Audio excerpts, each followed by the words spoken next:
Con mano dura está trabajando la policía en Madrid respecto a la posesión o tenencia de estupefacientes, donde se capturó a Yasser Francisco López por ser el presunto autor de un caso de robo con fuerza. Porque el día de ayer, en uno de los hechos robo con fuerza más relevantes que hubo ahí en ese sector, se capturaron a dos tipos que estaban involucrados en eso y se recuperó parte del dinero, la computadora que se conoce que la vendieron en Managua y la mayor cantidad de los objetos afectados. A la señora esta están recuperados, pero hay dos detenidos que ya están a la orden del Ministerio Público.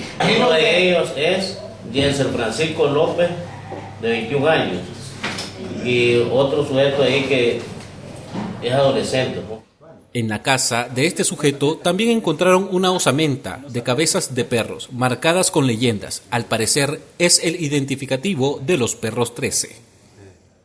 Desde Somoto, con imágenes de Germán Alfaro, Eric Barrantes, Crónica TN8.